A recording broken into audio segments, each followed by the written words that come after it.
ওকে,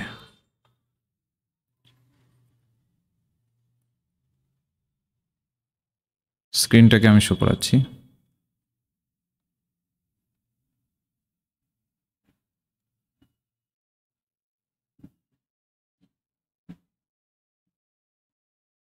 ওকে, তো আশা করি আমাকে এবং স্ক্রিনকে একটু জাস্ট জানিয়ে দেবে।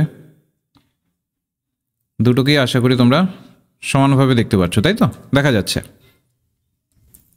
ওকে, একটু লিখে জানিয়ে দেবে। আর যারা একটু হাত তুলে জানাতে মানে পারো, তারা একটু হাত তুলে জানিয়ে দেবে, তাহলে সেক্ষেত্রে বুঝতে সুবিধা হবে আমাদের যে স্ক্রিনটা দেখা যাচ্ছে কিনা। ঠিক আছে, ওকে, স্ক্রিন দেখা যাচ্ছে, তাই তো? বেশ, তো আমাদের রুদ্র ব্যাচ শুরু হচ্ছে পেপার 1-এর, যেটার জন্য মূলত আজকে এই ডেমো ক্লাসটি, সেটা শুরু হচ্ছে আমাদের 6th। হ্যাঁ, তো সেই জায়গাতে সবাই যারা যারা ইন্টারেস্টেড রয়েছো তারা যোগাযোগ করতে পারো। আর যারা আমাকে চেনো না, প্রথম ক্লাসে যুক্ত হয়েছো, তো আমি রেজাউল ইসলাম, সবাই আমাকে রেজাউল স্যার বলেন। এবার আমি 8 বছর ধরে টোটাল মূলত এই নেট সেটের প্রিপারেশন করাচ্ছি, এবং আমাদের ইউটিউব চ্যানেল রয়েছে। ইউটিউব চ্যানেল তোমরা ভিজিট করতে পারো বিএসজি নেট সেট ক্লাসেস নামে। কোনো ফ্রি ক্লাসেস করার ইচ্ছে থাকলে যেগুলো অ্যাভেলেবেল আছে, কিচ্ছু নয়, just BSG net set classes Rezaul sir লিখে ইউটিউবে সার্চ করবে, দেখবে আমাদের ক্লাসেসগুলো মূলত অ্যাভেলেবেল হয়ে যাবে। আর এটা আমাদের ফোন নম্বর। যদি কোনো ইনফরমেশন বা কোনো কিছু জানার থাকে, কোনো রকম যে কোনো বিষয়, দেখবে আমরা জব রিলেটেড অ্যালার্টও দিচ্ছি, তো ওই ধরনের বিষয়গুলোও তোমাদের যদি জানার থাকে, কোন জবের যে অ্যালার্টটা দেওয়া হয়েছে সেটা কী বেসিসে, সেটাও তোমরা করতে পারো। আর আমাদের এটা হচ্ছে YouTube channel BSG net set classes. এখানে দেখবে 35,000 স্টুডেন্টরা এখানে আমাদের ওপরে বিশ্বাস রেখেছে, তো সেই অনুসারে কিন্তু আমাদের ক্লাসেসগুলো রেগুলার বেসিসে আসে। এই চ্যানেলটিকে, এই লোগোটিকে খেয়াল রেখো। এই লোগোটি তোমরা পেয়ে যাবে প্লে স্টোরে, আমাদের অ্যাপ পেয়ে যাবে। ডিরেক্টলি আমাদের অ্যাপটাকে ডাউনলোড করে আমাদের ক্লাসেসের সাথে যুক্ত হতে পারো। ঠিক আছে? তো আজকের যেটা বিষয় আমাদের, যে জায়গাটার জন্য আমরা এই টোটাল ক্লাসটা করছি, সেটা হচ্ছে রিসার্চের হাইপোথিসিসকে বোঝা। যে রিসার্চের যে হাইপোথিসিস আছে সেটা কিভাবে কাজ করে। তো এই রিসার্চের হাইপোথিসিস বুঝতে গেলে তো প্রথমে আমাদের জানতে হবে হোয়াট ইজ হাইপোথিসিস। হাইপোথিসিস বিষয়টা কি আমাদের তো গুলিয়ে যেতে পারে, তাই না? তো সেই জায়গাতে হাইপোথিসিসকে আমরা কি বলবো? তো একদম কোর কনসেপ্ট থেকে শুরু করছি, একদম ডিটেলসে পড়াবো, তো একটু মনোযোগ দিয়ে যেটা বলছি শুনবে। হাইপোথিসিস কি? হাইপোথিসিস আর কিছু নয়, জাস্ট একটা তোমার পরিকল্পনা বা প্রেডিকশন, যেটা কিনা ভবিষ্যতে যেই ভিত্তিতে তোমার রিসার্চটা হওয়ার একটা সম্ভাবনা তুমি দেখতে পাচ্ছ। যখন আমরা রিসার্চ করি, আমি তো এটা মাঝ বরাবর ধরলাম, আমাদের রিসার্চের কিছু স্টেপ আছে। প্রবলেমকে আইডেন্টিফিকেশন করা, তারপরে হাইপোথিসিসকে গঠন করা, লিটারেচার রিভিউ করা, তারপর রিসার্চ ইনস্ট্রুমেন্টকে গঠন করা, তো অনেক ধরনের প্রসেস আছে, স্টেপস আছে। যখন তোমরা ফাইনালি ডিটেলসে পড়বে তখন সেগুলো জানতে পারবে। এবার এই প্রত্যেকটা স্টেপের এক একটা দায়িত্ব আছে। তো আমাদের যেটা হাইপোথিসিসটা আছে, রিসার্চের যে হাইপোথিসিসটা আছে, এই হাইপোথিসিসের মূলত একটা ধরন আছে, সেটা হচ্ছে যে এই হাইপোথিসিসগুলো আমরা আগের থেকে গঠন করি। যেমন তোমরা যখন ধরে নাও যে ছোটোবেলায় ছিল, বা একটা সহজ উদাহরণ দিচ্ছি, ধরে নিচ্ছি যে তুমি কোনো একটা কলেজে জব করো। বোঝো কি বলার চেষ্টা করছি আমি? তুমি কোনো একটা কলেজে তুমি জব করো, ওকে? এবার এই জব করাবার জন্য তোমাকে মোটামুটিভাবে 10টার মধ্যে কলেজে পৌঁছে যেতে হয়। এবার এই যে তুমি 10টার মধ্যে যে কলেজে পৌঁছবে, তার জন্য কি করো? আগে থেকে পরিকল্পনা করো না?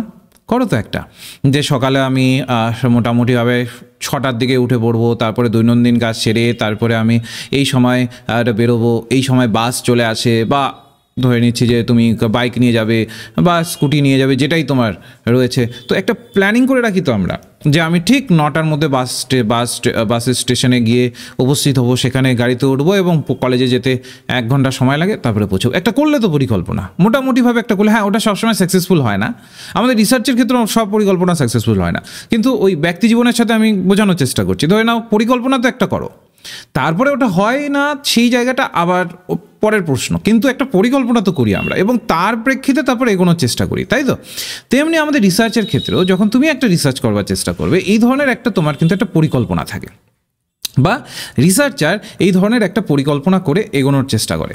কারণটা হচ্ছে যে কোনো প্রকার রিসার্চে তুমি করো, তো তোমার আগে একটা বেস যেটা দরকার হবে সেটা হচ্ছে একটা পরিকল্পনা দরকার হবে, একটা প্রেডিকশন দরকার হবে যে এই ভিত্তিতে এই কাজগুলো হবে।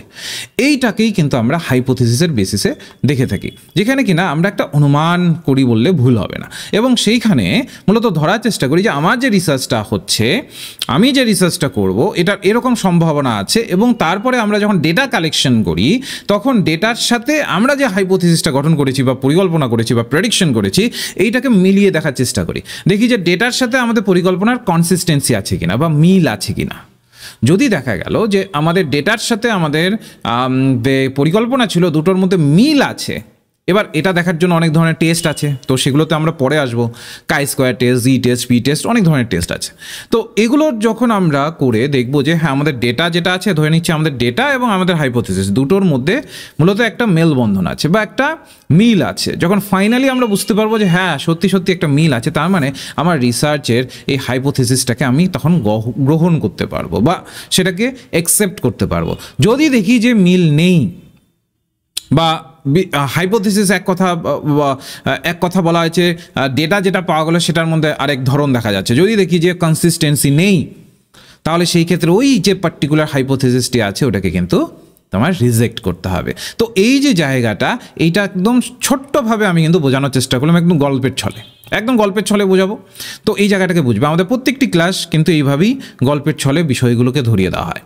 ওকে, তো রিসার্চের কোশ্চেনটা কিন্তু এখানে খুব ম্যাটার করে, যে কী ধরনের কোশ্চেন্সগুলোর ভিত্তিতে তুমি একটা হাইপোথিসিস গঠন করছো। ওর জন্য বলছি research hypothesis is a statement that introduce a research question and propose an expected result, যে আমি এই ধরনের রেজাল্ট পাবো, ঠিক আছে, তো বা এই ধরনের রেজাল্ট পাওয়ার আমার সম্ভাবনা আছে, আগের থেকে তুমি নির্ধারণ করছো। ওই যে বললাম, তো না তুমি কলেজে জব করো, কলেজে পৌঁছানোর জন্য তুমি আগের থেকে তো ভেবে থাকো যে সকালে 7টার মধ্যে উঠবো বা 6টার মধ্যে উঠবো, উঠে এই কাজগুলোকে সেরে নেবো, সারার পরেই তারপরে আমি একদম 9টার মধ্যে বেরিয়ে যাব, যেন বাসটা আমার মিস না হয়ে যায়। করি তো আমরা এই ধরনের একটা ধারণা করি। তো এই যে জায়গাগুলো আছে, এটা কিন্তু আমাদের রিসার্চের ক্ষেত্রেও কিন্তু সেম ম্যানারে, সেম সিচুয়েশনে, সেম পয়েন্ট অফ ভিউতে কিন্তু আমরা করার চেষ্টা করি, যেন একটা আমাদের যে টার্গেট আছে যে ধরনের রেজাল্ট পাওয়ার, সেটাকে যেন আমরা পাই। বলছি ইট is A integral part of the scientific method and that form the basic of scientific experiments. বলেছে এটা সায়েন্টিফিক মেথডের একদম মানে কী বলবো গুরুত্বপূর্ণ অংশ। কারণ যে কোনো সায়েন্টিফিক রিসার্চের ক্ষেত্রে যে কোনো রিসার্চ তুমি করো, তুমি যদি এক্সপেরিমেন্টাল রিসার্চও করো, ওখানেও দেখবে একাধিক হাইপোথিসিস তোমাকে গঠন করতে হবে। কারণ সায়েন্সে কী হয় বলো তো, সায়েন্সে যখন আমরা কোনো একটা বিষয় নিয়ে রিসার্চ করছি, তার পজিটিভ আউটকাম অনেক আসার সম্ভাবনা থাকে, ঠিক, বা নেগেটিভ আউটকাম আসার সম্ভাবনা থাকে। তখন আমরা কী করি, আমরা একাধিক হাইপোথিসিস বানাই, একাধিক পরিকল্পনা করি, যেন কোনোভাবেই যেটা আমরা করার চেষ্টা করেছি বা যে বিষয়টাকে করার চেষ্টা করেছি ওটা যেন কোনোভাবেই ভেস্তে না চলে যায়। তো এর জন্য কিন্তু আমাদের মাথায় রাখবে হাইপোথিসিসটা কিন্তু প্রায় সব ক্ষেত্রেই আমরা করি। বলছে you need to be careful and when building your research hypothesis. বলেছে যে তোমাকে কেয়ারফুল হতে হবে, সচেতন হতে হবে তোমাকে। কেন? যখন তুমি একটা তোমার হাইপোথিসিসকে গঠন করবে, তোমাকে একদম খুব সচেতনভাবে হাইপোথিসিসটাকে গঠন করতে হবে। সব মানে কনসিকোয়েন্সেসকে তোমাকে দেখতে হবে যে কীভাবে করলে কী রকম আউটকাম আসতে পারে। ধরে নিচ্ছি যে আমি একটা রিসার্চ করছি, আমি ওখানে ডেসক্রিপটিভ মেথড ব্যবহার করব আমার ওই রিসার্চে, তাহলে সেই ক্ষেত্রে আমি যে মেথডটাকে যে ব্যবহার করব, আমি যে এই যে হাইপোথিসিসটা বা এই যে পরিকল্পনা করে যাব, তো এইটাকে করবার জন্য আমাকে কিন্তু প্রপার প্ল্যানিং করে যেতে হবে, যেটাকে আমরা বলি প্রেডিকশন। যে এই যে এটা করলে এই ধরনের প্রেডিকশন পাওয়া যাবে বা এটা করলে এই ধরনের রেসপেক্ট পাওয়া যাবে। তো এই জায়গাটাকে কিন্তু আমরা এখানে গুরুত্ব দেওয়ার চেষ্টা করি বা এই বিষয়টাকে আমরা এখানে গুরুত্ব দেওয়ার চেষ্টা করি। তো এটাকে বলা হচ্ছে মূলত রিসার্চ হাইপোথিসিস। তো এখানে যিনি কিনা রিসার্চার আছেন তাকে কিন্তু এক্সট্রা মূলত কেয়ার নিতে হবে বিভিন্ন অ্যাসপেক্টগুলোকে নিয়ে, ঠিক আছে। তো বলছে minor flaw is a construction of your hypothesis could have a adverse effect on your experiment. বলেছে ছোট্ট যদি কোনো ভুল ত্রুটি তোমার এই হাইপোথিসিসের মধ্যে ধরা পড়ে, যে তুমি পরবর্তীকালে দেখলে যে এই সেটা না এভাবে না করে না ওইভাবে করলে ভালো হতো, যদি ছোট্ট কিছু ভুল ত্রুটি ধরা পড়ে, তোমার পুরো রিসার্চটাকে মূলত প্রশ্নের মুখে কিন্তু সেটা নিয়ে আসতে পারে। বলছে ওই যে এবার তোমাদের মানে গুলিয়ে ফেলবে না, প্রশ্নের মুখে নিয়ে আসতে পারে মানে তার মানে যে তুমি আর রিসার্চ করতে পারবে না এমনটা নয়, তোমাকে তাহলে আবার শুরু থেকে শুরু করতে হবে। বলছে in research there is a convention that the hypothesis is hypothesis are written two forms. তো রিসার্চের ক্ষেত্রে আমরা দুটো পদ্ধতিতে মূলত হাইপোথিসিসকে দেখে থাকি, একটা হচ্ছে নাল হাইপোথিসিস আর একটা পেয়ে যাই আমরা অল্টারনেট হাইপোথিসিস। কি বললাম? একটা নাল হাইপোথিসিস আর একটা অল্টারনেট হাইপোথিসিস। এই দুটোই কিন্তু আমাদের রিসার্চের ক্ষেত্রে কাজে লাগে। এবার হাইপোথিসিস টেস্টিংটা যখন আমরা করি, এটা কখন হয়? যখন আমরা স্বাভাবিক ব্যাপার, আমরা যখন আমাদের একটা ডেটা ধরে নিচ্ছি, আমি ডেটা কালেকশন করে নিয়েছি। তোমরা সবাই জানো যে কোনো প্রকার রিসার্চ করো, সে তুমি সায়েন্টিফিক করো বা সোশ্যাল রিসার্চ করো, তোমাকে ডেটা কালেকশন করতে হবে। সায়েন্টিফিক রিসার্চ করলে যেটা তুমি ল্যাবরেটরিতে করছো, ল্যাবে গিয়ে তোমাকে ডেটা কালেকশন করতে হচ্ছে। আর যদি সোশ্যাল স্টাডি করে থাকো বা সোশ্যাল এসপেক্ট নিয়ে যদি পড়াশুনো করে থাকো, তাহলে সেক্ষেত্রে তোমাকে ধরে না ফিল্ড ওয়ার্কে গিয়ে, ফিল্ডে গিয়ে যে কোনো একটা হয়তো বা গ্রাম জনজাতি যেখান থেকে তুমি করছো, সেখান থেকে তোমাকে ডেটা কালেক্ট করতে হবে। তো মোট কথা তোমাকে ডেটা কালেক্ট করতে হবে, ঠিক? তো হাইপোথিসিসের ক্ষেত্রে এই যে যখন আমরা ডেটাটাকে অ্যানালাইসিস করার পরে এবং ডেটাটাকে ধরে নাও ডেটা কালেক্ট করলাম, ওটাকে অ্যানালাইসিস করলাম, তারপরে কিন্তু আমরা হাইপোথিসিস টেস্ট করা শুরু করি। এটা অনেকভাবে অনেক টেকনিক আছে। আমরা চাইলে কোয়ালিটেটিভ এসপেক্টে হাইপোথিসিসকে টেস্ট করতে পারি, চাইলে কোয়ান্টিটেটিভ এসপেক্টে হাইপোথিসিসকে টেস্ট করতে পারি। কোয়ালিটি মানে কি? যেখানে গুণগত দিককে ফলো করা হবে। আর কোয়ান্টিটেটিভ মানে কি? যেখানে কিনা আমরা পরিসংখ্যানগত দিকগুলোকে ফলো করব। যেমন আমি একটা ছোট্ট উদাহরণ দিচ্ছি, যে একটি গ্রামে তুমি ডেটা কালেক্ট করতে গেছো। একটি গ্রামে কতজন মহিলা পড়াশুনো জানে, এই যে কতজনের ফিগার যখন জানতে চাইবে, ওটা হয়ে যাবে তোমার কোয়ান্টিটেটিভ এসপেক্ট। আর যখন তুমি জানতে চাইবে যে একটি গ্রামে মূলত যে মহিলারা পড়াশুনো জানেন তাদের ডেপথ কতটা, এই যে ডেপথ রিলেটেড কিছু একটা তুমি জানতে চাইবে, যে তারা কতটা ভালোভাবে পড়াশুনো করতে পেরেছে, নাকি জাস্ট নামেই পড়াশুনো করেছে, পারিবারিক চাপে সেই হিসাবে নিজেদের ডেপথটাকে গঠন করতে পারেনি। এই যে জায়গাটা যখন তুমি দেখার চেষ্টা করবে, এটা হচ্ছে তোমার কোয়ালিটেটিভ এসপেক্ট, অর্থাৎ যেখানে গুণগত জায়গাটাকে দেখছো। আর কোয়ান্টিটেটিভে কিন্তু গুণগত নয়, পরিসংখ্যানগত, যে কতজন, ওখানে গুণগত জায়গা দেখে না কোয়ান্টিটেটিভে। আর বেশিরভাগ সময় কিন্তু আমরা এই কোয়ান্টিটেটিভ এসপেক্টটাকে ওপরেই বেস করে কিন্তু করার চেষ্টা করি। তো হাইপোথিসিসটাও যখন আমরা টেস্ট করি, তখন এই কোয়ান্টিটেটিভ এসপেক্টটাকেই কিন্তু অনেক সময় গুরুত্ব দিই। বলছি, in quantitative studies we have to see whether the fact support the hypothesis they happen to be contrary. বলেছে কোয়ান্টিটেটিভ স্টাডিজের মধ্যে আমরা সবসময় লক্ষ্য করি যে যেই বিষয়টাকে আমরা স্টাডি করছি, ওটা হাইপোথিসিসকে কি সাপোর্ট করছে। হাইপোথিসিস বলতে আমি একটু আগে তোমাদের বোঝালাম, হাইপোথিসিস বলতে আমরা একটু আগে বুঝলাম যে হাইপোথিসিস আর কিছু নয়, জাস্ট হচ্ছে একটা বিষয় যেটা কিনা আমরা আগের থেকে একটা পরিকল্পনা করি বা প্রেডিকশন করবার চেষ্টা করি, যে তারপরে আমরা কি ধরনের জায়গা পাবো সেইটাকে ধরবার জন্য। তো এখানে কিন্তু এই কোয়ান্টিটেটিভ স্টাডিজে এই যে প্রেডিকশনটা, যেটা তোমাদের আমি বারবার বলছি, এই প্রেডিকশনটাকে কিন্তু ধরার চেষ্টা করি, যে আচ্ছা আমরা যে ডেটাটা পেলাম ওটার সাথে আমাদের হাইপোথিসিসটা কি মিল হচ্ছে, নাকি এটা বিপরীতমুখী হচ্ছে, মানে এটা টোটালটাই কন্ট্রারি হচ্ছে। এই যে জায়গাটা, এটা ধরার চেষ্টা করি। বলছে this is the usual question, এটা একটা normal question that should be answer while testing hypothesis. এটা তোমাকে অবশ্যই এটার অ্যান্সার পেতে হবে হাইপোথিসিস টেস্ট করবার জন্য, ঠিক আছে? তো কারণ তোমার কাছে ডেটা আছে এবং তুমি যে ধারণাটাকে তুমি যে পরিকল্পনাটা করেছো, দুটোর মধ্যে মিল আছে কিনা, এইটাকে কিন্তু অবশ্যই যখন তুমি টেস্ট করবে তখন তোমাকে এটা ধরতে হবে। এবার যেটা তোমাদের আগেও বললাম, অনেক ধরনের টেস্ট পাবে, কাই স্কোয়ার টেস্ট আছে, টি টেস্ট আছে, এফ টেস্ট আছে, অনেক ধরনের টেস্ট আছে। হ্যাঁ, আমরা এসপিএসএস সফটওয়্যার দিয়ে অনেক ধরনের টেস্টের মাধ্যমে সেগুলো করি, সেগুলো আসবো ডিটেলসে পরবর্তীকালে। এবার এই হাইপোথিসিস টেস্টিংয়ের ক্ষেত্রে সবসময় আমরা যেটা গুরুত্ব দিই, এটা থেকে পরীক্ষা কিন্তু এবার প্রশ্ন এসেছিল, এই যে পয়েন্টটা আবারও বলছি, আমি যে নোটগুলো দিই, আমি তোমাদের বলতে পারি ওই নোটের বাইরে কোনো কোশ্চেন আসবে না। দেখবে যারা পড়েছো তারা তো লক্ষ্য করেইছো, যারা ফ্রি ক্লাসও করেছো তারাও দেখেছো, আমি একদম টু দ্য পয়েন্টে কথা বলি এবং ক্লাসে সেটাকে এক্সপ্লেন করি ডিটেলসে। দেখবে আমাদের প্রত্যেকটা নোটে টু দ্য পয়েন্ট থাকে, ওগুলোর বাইরে তোমার পরীক্ষায় প্রশ্ন আসবে না। কিন্তু ওই যে ওগুলোকেই ঘুরিয়ে ফিরিয়ে দেবে, ওইটাকে আইডেন্টিফাই করার মতো চোখ তোমার থাকা দরকার, এবং সেই চোখটাকে কিন্তু ভালোভাবে তৈরি করা হয় ক্লাসের মধ্যে।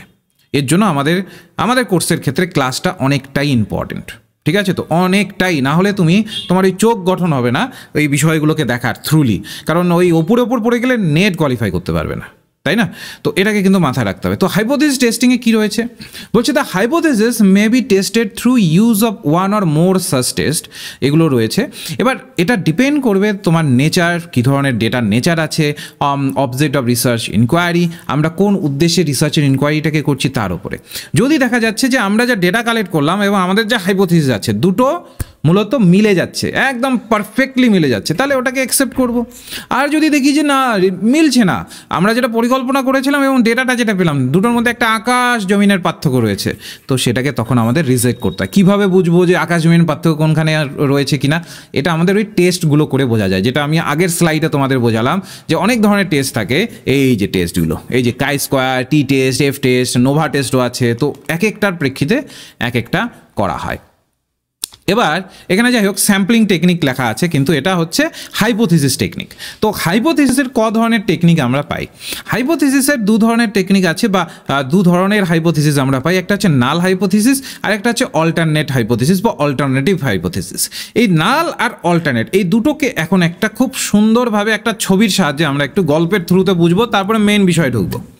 ধরে নাও একটি গাছ আছে, ঠিক আছে? ধরে নাও কি, তোমরা দেখতেই পারছো এই যে গাছ আছে, এদিকে কিছু ঝোপঝাড় আছে, এখানে সূর্য উঠেছে, আর এখানে এই যে তুমি একটা রাস্তা বরাবর তুমি প্রত্যেক দিন এই রাস্তা দিয়ে হেঁটে যাও, প্রত্যেক দিন তুমি এই রাস্তা বরাবর তুমি হেঁটে যাও, ঠিক আছে? তো এবার হেঁটে যাওয়ার কালীন প্রত্যেক দিন যখন তুমি হেঁটে যাও, তখন না একটা জিনিস তুমি লক্ষ্য করো যে এই যে বড্ড বিশালকায় যে গাছটি, তার নিচে এই জায়গাগুলোতে প্রচুর স্যাঁতস্যাঁতে, প্রচুর এই জায়গাগুলোতে কি স্যাঁতস্যাঁতে ব্যাপার একটা, মানে এই যে নিচের জায়গাগুলো আছে, এই যে জায়গাগুলো, এখানে না একটা স্যাঁতস্যাঁতে ব্যাপার সবসময় থাকে। স্যাঁতস্যাঁতে মানে কি ভেজা ভেজা ভেজা ভেজা থাকে এই জায়গাগুলো। ধরে নাও এই জায়গাগুলো খুব ভেজা ভেজা, যতদিন গেছো ততদিন তুমি দেখেছো যে ভেজা ভেজা। তুমি ভাবছো আরে সারা বছরই কি ভেজা ভেজা থাকে নাকি, কী ব্যাপার? এখানে সবসময় দেখছি এই জায়গাগুলো ভেজা ভেজা। আবার অপর দিকে যেগুলো আছে এগুলো বেশ বড় বড় ঝোপঝাড় আছে, খুব ভালোভাবে ঝোপঝাড়গুলো বেড়ে উঠছে। এবার তুমি ভাবছো এটা নিয়ে, যখনই তুমি এই রাস্তা দিয়ে হেঁটে যাও কোথাও, তখন তুমি এটা বিষয় নিয়ে তোমার মাথায় খেলে যায় যে আচ্ছা কী কারণে এটা এরকম হচ্ছে, ঠিক বোঝো ভালোভাবে।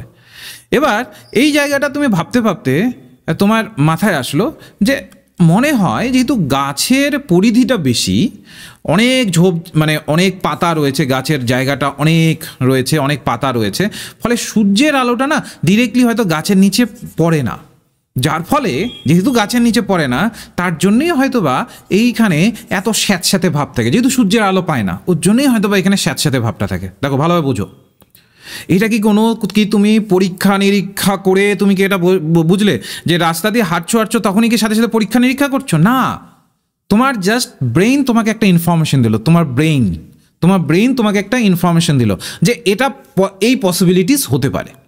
কারণ তোমার ব্রেইন আগেও দেখেছে যে বেশিরভাগ ক্ষেত্রে, বা তুমি আগেও দেখেছো, আগের অভিজ্ঞতাতেও তুমি দেখেছো যে যেসব ধরে নাও যে বড় বড় গাছ থাকে তার নিচে ওই গাছের পাতা পুতো পড়ে পড়ে একদম ভিজে ভিজে হয়ে যায়, যেহেতু সূর্যের আলো ওগুলোতে ঠিকঠাক পড়ে না, ওর জন্য একদম ভিজে ভিজে স্যাঁতস্যাঁতে হয়ে থাকে। এটা তুমি আগেও দেখেছো। ফলে কি হলো, তোমার ব্রেইন তোমার ওই আগের যে প্রিভিয়াস যে নলেজটা আছে সেইটাকে নিয়ে তোমার ব্রেইন তোমাকে একটা ইনফরমেশন দিল যে এইটা কারণ হতে পারে। এবার এটাই কি শেষ কথা? তোমার ব্রেন যেটা বললো ওটাই কি শেষ কথা? না, আমাদের ব্রেন সবসময় যে সঠিক ইনফরমেশন দেয় এমনটা নয়, সেটার আমাদের অনেক সময় ভুলও হয়ে যায়। ওটা কিন্তু আমরা বলি ভ্রান্তি হয়েছে আমার। কেন বলি ভ্রান্তি?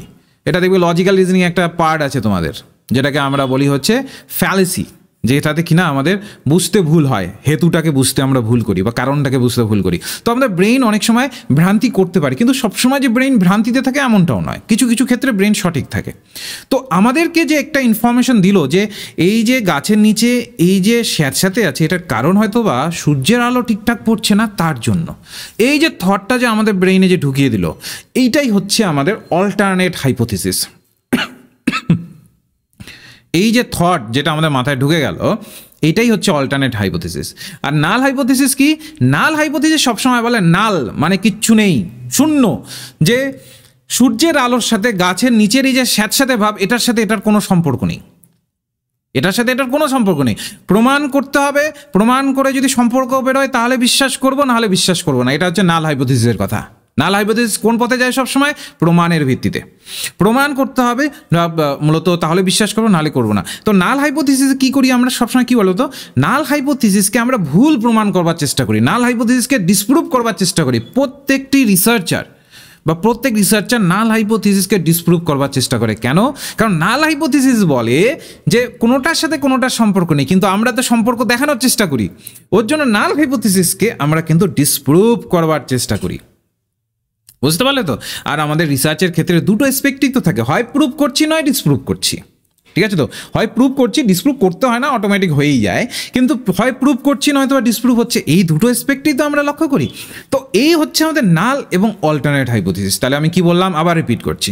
নাল হাইপোথিসিস সবসময় কি বলে, যেটা মূলত তুমি দেখাচ্ছ সেটা প্রমাণ করে দেখানো উচিত। আর অল্টারনেট কিন্তু কোনো প্রমাণে যায় না, জাস্ট আমাদের মস্তিষ্ক প্রসূত একটা ধারণা, আমাদের মাথার মধ্যে একটা ধারণা তৈরি হয়, সেই ধারণাটাকে আমরা মূলত যখন পার্টিকুলারলি এগিয়ে নিয়ে যাওয়ার চেষ্টা করি তখন ওটা হয়ে যাচ্ছে অল্টারনেট হাইপোথিসিস। দেখবে অল্টারনেট হাইপোথিসিস আমাদের সবসময় মাথায় থাকে। ধরে নাও তুমি রাস্তা দিয়ে হেঁটে যাচ্ছ, রাস্তা ধরে নাও যে একটা পাকা রাস্তা তুমি পার হবে, এই পাশেও গাড়ি দেখছো, ওই পাশেও গাড়ি দেখছো, যে আচ্ছা দেখি তো এই পাশে গাড়ি আসছে কিনা, ও পাশে গাড়ি আসছে কিনা। কেন দেখো?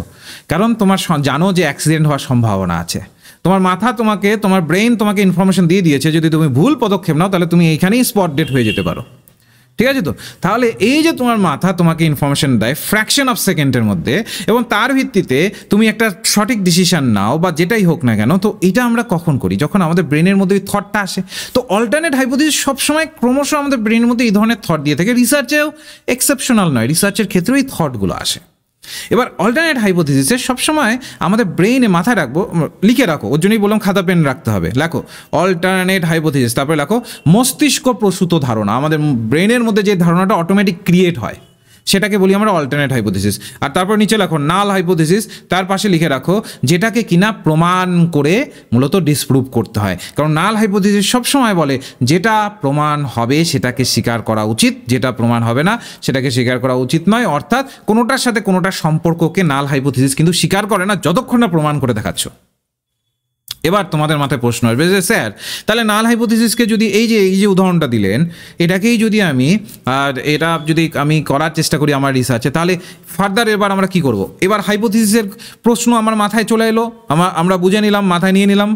এবার কি করব? ধরে নাও এটা আবার প্রমাণ করব। ধরে নাও এই যে ঝোপঝাড় হওয়ার পেছনে যে সূর্যেরই কারণ আছে, এটা আমরা এবার প্রমাণ করবার চেষ্টা করব। তো এটা ধরে নাও আমি একটা বড় একটা ত্রিপাল এনলাম। ত্রিপাল বোঝো তো? বড় প্লাস্টিককে গ্রামের ভাষায় ত্রিপাল বলা হয়। এখানে কেউ যদি কেউ থাকো তাহলে আমার কথার সাথে হয়তো রিলেট করতে পারবে। তো সেই ক্ষেত্রে বড় ধরে নাও প্লাস্টিক এনে তুমি পুরো ঝোপঝাড়টাকে ঢেকে দিলে, এই যেটা আছে এটাকে পুরোটাকে তুমি ঢেকে দিলে, এবং কয়েক দিন পরে এসে দেখলে যে এই ঝোপঝাড়টা যেমনটা ফুলে ফেপে উঠেছিল অমনটাই কি ফুলে ফেপে আছে, নাকি ওটার মধ্যে মূলত তুমি দেখতে পাচ্ছ যে ওটার যে পাতাগুলো আছে হলদে হয়ে গেছে, বা ঠিকঠাকভাবে হয়তো সূর্যের আলো পাচ্ছে না বলে এরকম হচ্ছে, ওটার নিচেও একটু স্যাঁতস্যাঁতে ভাব হয়ে যাচ্ছে। এই যে তুমি যখন এক্সট্রা এফোর্ট লাগিয়ে যখন প্রমাণ করবার চেষ্টা করবে এবং তারপরে দেখবে যে হ্যাঁ তো সত্যিই তো সূর্যের আলোর তো একটা বড় ভূমিকা আছে, এইটা যখন তুমি একটা ফাইনাল আউটকাম পাবে বা ফাইনাল তুমি একটা ডেটা পাবে, যখন এইটাকে তুমি দিয়ে নাল হাইপোথিসিস যেটা কিনা বলেছিল যে কোনোটার সাথে কোনোটার সম্পর্ক নেই, এটা যখন সেটাকে নাল হাইপোথিসিসকে ডিসপ্রুভ করবার চেষ্টা করবে তখনই কিন্তু তোমার রিসার্চটা সাকসেসফুল হবে। তাহলে আমরা এইটুকু আমাদের গল্পটা ক্লিয়ার হয়েছে, একটু আমরা লিখে জানাবো যে যতটুকু আমি গল্প বললাম নাল হাইপোথিসিস অল্টারনেট নিয়ে, এইটুকু আমাদের ক্লিয়ার? একটু লিখে জানাই সবাই। গল্পটা বুঝতে পেরেছো তো? তোমাকে নাল হাইপোথিসিস অল্টারনেটে আমি এখনো ঢুকিইনি, আমি জাস্ট একটা গল্পের ছলে বললাম। গল্পটা তোমার ক্লিয়ার হলো? ইমেজটা মাথায় রাখলে তো যে তুমি একটা রাস্তা দিয়ে হেঁটে যাচ্ছ, একদিকে গাছ আছে একদিকে ঝোপঝাড় আছে, এই ভিত্তিতে আমি ধরলাম। গল্পটা বুঝতে পেরেছো? বেশ, এবার গল্পটা তো আমরা বুঝতে পেরেছি। এবার আমরা আমাদের যেভাবে প্রশ্ন আসে বুকিশ ল্যাঙ্গুয়েজে সেইগুলোতে আমরা ঢুকি, যে তার মানে আমরা এবার নাল হাইপোথিসিসের বেসিক জায়গাটাকে ঢুকি। ঠিক আছে? তো এটাকে একটুখানি বোঝো। বলছে হোয়াট ইজ নাল হাইপোথিসিস। এবার আমরা এটাকে একদম ডিরেক্টলি কানেক্ট করবার চেষ্টা করব। বলছে দ্য নাল হাইপোথিসিসকে আমরা মূলত HO দিয়ে ডিনোট করি। ঠিক আছে? তো নাল হাইপোথিসিসকে কীভাবে ডিনোট করা? HO দিয়ে। ঠিক আছে? এটা কমনলি অ্যাকসেপ্টেড ফ্যাক্ট, যেটা কিনা আমাদের অল্টারনেট হাইপোথিসিসের একদম অপোজিট, বা বলতে পারো যে বিপরীতমুখী। এবার রিসার্চের works to reject nullify disprove the null hypothesis. ওই যে বললাম নাল হাইপোথিসিস যেহেতু সবসময় বলে যে কোনোটার সাথে কোনোটার সম্পর্ক নেই, রিসার্চকে নাল হাইপোথিসিসকে ডিসপ্রুভ করে দেখাতে হয় যে না, সম্পর্ক আছে। এই জায়গাটা কিন্তু নাল হাইপোথিসিসের মাধ্যমে কিন্তু আমরা করার চেষ্টা করি। বলেছে যে researcher come up with a alternate hypothesis. রিসার্চারের মাথায় কিন্তু একটা অল্টারনেট হাইপোথিসিস অলরেডি থাকে। One that think explain a phenomenon and then work to reject the null hypothesis, যেখানে কিনা অল্টারনেট হাইপোথিসিসের মাধ্যমে কিন্তু ওই যে ঘটনাটাকে ওটাকে বোঝার চেষ্টা করে, কারণ আমাদের ব্রেন তো ইনফরমেশন আমাদের দিয়ে দেয় যে ঘটনাটা এই এবার এই যে এটাকে করতে হলে এই যে আমাদের ইনফরমেশন আছে এটাকে আমাদের মূলত এটাকে রিজেক্ট করতে হবে বা এটাকে ডিসপ্রুভ করে আমাদের থটটাকে মূলত সেটাকে স্টাবলিশ করতে হবে। তাহলে কেন এটাকে আমরা নাল বলছি? যদি আমাদের কাছে একটা থট আছেই, সেটাকে স্টাবলিশ করতে চাইছি, তাহলে এটাকে আমরা কেন নাল বলি? পরীক্ষায় প্রশ্ন আসে, শুদ্ধ অশুদ্ধর মধ্যে আসে। কারণটা হচ্ছে the word null in this context means that it is a commonly accepted fact and researcher work to nullify. এই নাল শব্দটা এর জন্যই আমরা ব্যবহার করি, কারণ রিসার্চারের কাজ হচ্ছে এটাকে নালিফাই করা। রিসার্চার সবসময় এটাকে নালিফাই করবার চেষ্টা করেন। নাল মানে এই নয় যে কোনো রকম থট নেই বা কোনো কিচ্ছু নেই, না, মানে হচ্ছে এটা দেখানো যেটা বলা হচ্ছে ওটা ঠিক নয়, বরঞ্চ আমরা প্রমাণ করে দেখাতে চাই। ঠিক আছে? তো এই বিষয়গুলো কিন্তু এখানে ধরানোর চেষ্টা করা হয়। বলছি it doesn't mean that the statement is null. স্টেটমেন্টটা নাল নয় যে কোনো একটা তুমি বলছো যে গাছের বেড়ে ওঠার, ধরে নাও তুমি একটা রিসার্চ করছো যে গাছের বেড়ে ওঠার পেছনে সূর্যের ভূমিকা, এটা নিয়ে রিসার্চ করছো। এই যে তুমি স্টেটমেন্ট দিচ্ছ যে গাছের বেড়ে ওঠার পেছনে সূর্যের ভূমিকা আছে, এটা নাল নয়, বরং নাল হাইপোথিসিস এটা বলে যে সম্পর্কগুলো আছে, রিলেশনসগুলো আছে, সেটা নাল। ঠিক আছে? তো এবার রিসার্চারকে এটাই তো রিসার্চারের পরীক্ষা। রিসার্চারকে তারপর ওটাকে ডিসপ্রুভ করে দেখাতে হবে যে না, নাল হাইপোথিসিস যেটা বলছে ওটা সঠিক নয়। ওই জন্য বলছে, এবার তোমাদের মনে প্রশ্ন আসতে পারে যে কেন তাহলে আমরা এত ঘটা করতে যাব, কেন আমরা আবার এটাকে নাল হাইপোথিসিসকে আবার টেস্ট করতে যাব? ওই অল্টারনেট যেটা পেলাম ওটাকেই তো চালিয়ে দিলেই তো হয়ে গেল। আসবে তো নিশ্চয়ই, সবার মাথায় এসেছে যে স্যার এত ঝামেলা কেন করতে যাব আমরা, আর করি বা কেন আমরা রিসার্চে? অল্টারনেট যেটা পেলাম ওটাই চালিয়ে দিই, ওটাকেই জাস্ট প্রুভ করে দিই, যা তাহলেই তো হয়ে গেল। ওই নালকে কি বলছে নাল ওটাকে দেখাতে হবে, তারপর অল্টারনেটকে প্রতিষ্ঠা করতে হবে, কি দরকার? এমনি অল্টারনেটকেই চালিয়ে দিই যদি। এটা এর জন্যই করা যায় না। এটা শর্ট অ্যান্সার যদি বলো তাহলে এটাই যে তুমি হচ্ছে সায়েন্টিস্ট, তুমি যখন একটা রিসার্চ করছো তুমি অ্যাজ এ সায়েন্টিস্ট হিসাবে, কারণ আমাদের রিসার্চ সায়েন্টিফিক ম্যানার ছাড়া হয় না, তো অ্যাজ এ সায়েন্টিস্ট তোমার রিকোয়ারমেন্ট রয়েছে, ইট is A part of the scientific process, তোমাকে একটা সায়েন্টিফিক প্রসেসকে ফলো করতেই হবে। ঠিক আছে? তো তুমি যদি সায়েন্টিফিক প্রসেস ফলো না করো তাহলে তুমি নিজেকে ফেলিয়ার হিসেবে ঘোষিত করে দেবে। তো সায়েন্টিফিক প্রসেস তোমাকে ফলো করতে হবে। Science uses variety of process of prove and disprove. বলছে সায়েন্স সবসময় দুটো ভাষাই বোঝে, হয় তুমি প্রুভ করতে পারলে, নয়তো বা তুমি ডিসপ্রুভ করলে। সায়েন্স এর বাইরে যায়ই না। ভালো হলো মানুষের, খারাপ হলো, এগুলোর দিকে সায়েন্স যায় না। ওর জন্য তো সায়েন্সকে ভ্যালু ফ্রি বলা হয়। কেন? যে আচ্ছা তোমরাই ভাবো, এবার অনেকের মনে একটা থট আছে, স্যার কি বলছেন আপনি, সায়েন্স আমাদের ভালোর কথা ভাবে না? দেখবে এ যাবৎ যত ইনোভেশন হয়েছে সায়েন্সের, সবগুলোই দেখবে প্রুভ আর ডিসপ্রুভের থিওরিতে হয়েছে। যদি ভালো মন্দ এগুলোই আমরা বেশি প্রায়োরিটি দিতাম, তাহলে সেই ক্ষেত্রে এই যে হাইড্রোজেন বোমা, নিউক্লিয়ার বোমা, এগুলো আমাদের কাছে আসতো না, তাই না?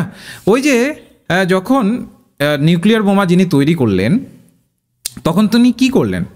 তিনি মূলত দেখলেন যে নিউক্লিয়ার যে ফিউশনটা হচ্ছে, দেখি তো আমি প্রমাণ করতে পারি কিনা, আমার থট এসেছে আমি ফিউশনটাকে দেখি তো করে দেখাতে পারি কিনা। তিনি করে দিয়ে তারপরে তিনি পস্তাচ্ছেন, কিন্তু তিনি যখন করছেন তখন তো তার মাথায় একটাই থট কাজ করছে, হয় প্রুভ করবো না, এটা ডিসপ্রুভ হবে। এই জায়গাটা তো থাকছে। ওর জন্য বলা হয় যে সায়েন্স সবসময় প্রুভ এবং ডিসপ্রুভ থিওরিসের মধ্যেই থাকে। ঠিক আছে? তো এবার যেহেতু আমরা সায়েন্টিফিক প্রসেসকে ফলো করছি, তো এই যে প্রুভ এবং ডিসপ্রুভের জায়গাটা যেন থাকে, এটাতে আমাদের একদম সিউরিটি আনতে হবে যেন এই প্রুভ আর ডিসপ্রুভের মধ্যে কোনো ভুল ভ্রান্তি না থাকে, কোনো যেন ভুল ভ্রান্তি যেন এখানে টাচ না করতে পারে আমার এই থটকে। এই জায়গাটা কিন্তু আমাদের ভালোভাবে মাথায় নিতে হয়। Including both null and alternate are safeguard to ensure your research is not flawed. তোমার এই ধরে নাও যে নাল এবং অল্টারনেট হাইপোথিসিস দুটোই কিন্তু এটা এনশিওর করে যে তোমার রিসার্চ যেন কোনোভাবে ভুল পথচারী না হয়। ওর জন্যই তো একটা সায়েন্টিফিক প্রসেসকে ফলো করে। এই দেখো, ওর জন্য আমি এটাকে মার্ক করেছি, সায়েন্টিফিক প্রসেসকে ফলো করে। এবার সাপোজ ধরে নাও যে তুমি কারো কথা শুনলে না, যে ধুর আমার রিসার্চ আমি করবো, আমি নালকে মানবো না। যদি এরকম করো, বলেছে not including the null hypothesis is your research is considered very bad practice by the scientific community. তুমি যদি নাল হাইপোথিসিসকে তোমার রিসার্চে ইনক্লুশন না করো, তোমার এটা খুবই ব্যাড একটা প্র্যাকটিস হিসেবে ধরা হবে, যে এই ব্যক্তিটি খুব একটা ভালোভাবে রিসার্চ করেনি, হয়তো বা তার মধ্যে কিছু না কিছু প্রবলেম আছে, নাহলে তিনি এগুলোকে অ্যাভয়েড করছেন কেন? ঠিক আছে, তো এটা কিন্তু খুবই ব্যাড প্র্যাকটিস হিসাবে ধরা হবে। এবং if you set out prove an alternate hypothesis without considering it, null হাইপোথিসিসকে ভালোভাবে মেনটেন না করেই তুমি অল্টারনেটকেই, তোমার মস্তিষ্ক প্রসূত ধারণাকেই দিয়ে কাজ চালিয়ে দিলে, তাহলে you are likely setting yourself up for failure. তুমি কিন্তু নিজেকে ফেইলিয়ারের মধ্যে নিজেকে কিন্তু পাঠিয়ে দেবে। ঠিক আছে, তো এর জন্যই আমাদের কিন্তু হাইপোথিসিসকে টেস্ট করতে, যেমন একটা সিম্পল এখানে একটা ছবির থ্রুতে বোঝো।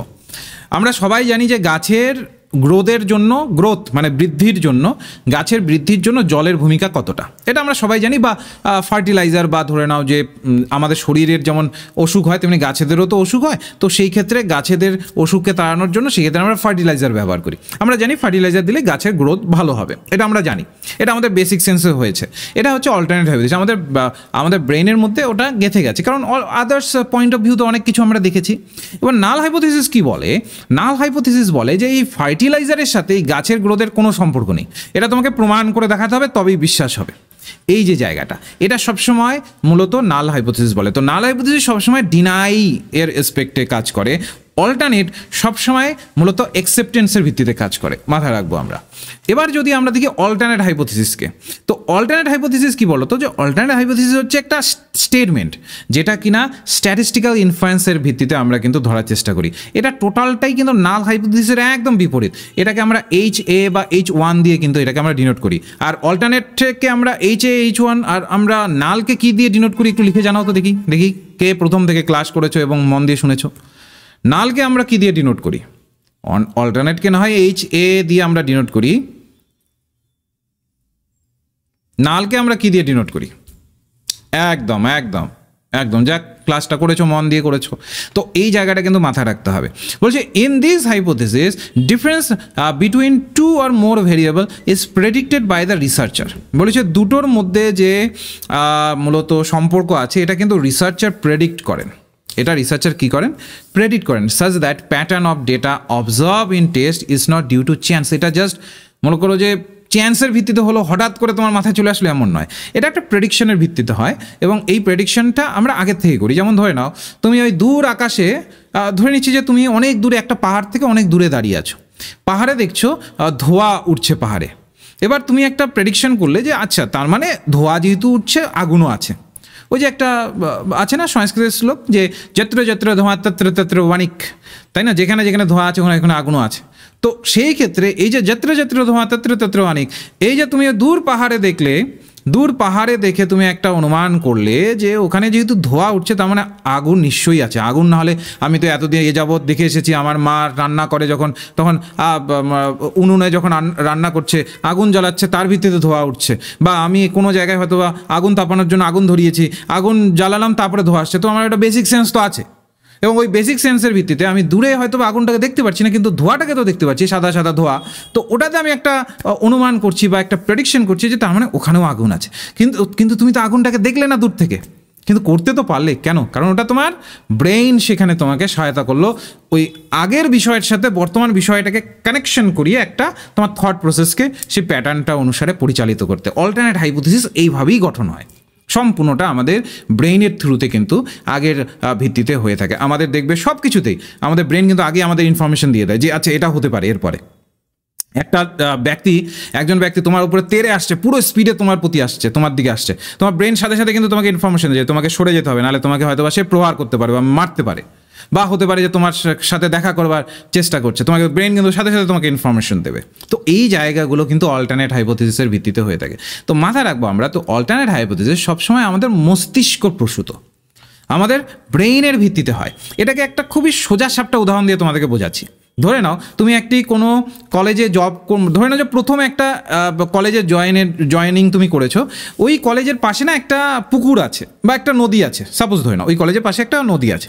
তো তুমি যখন জানুয়ারি মাসে তুমি জয়েন করেছো, তো জানুয়ারি মাসে যখন তুমি জয়েন করেছো দেখেছো যে নদীটার অবস্থা তুমি দেখেছো। এবার February, March, April, May, June, July, August, September, October, November, ডিসেম্বরে গিয়ে তোমার কেন জানি মনে হচ্ছে যে নদীর জলটা না আগে পরিষ্কার ছিল। যখন আমি জয়েন করেছিলাম এই কলেজে, তখন যে নদীটাকে দেখেছিলাম তখন জলটা না পরিষ্কার ছিল।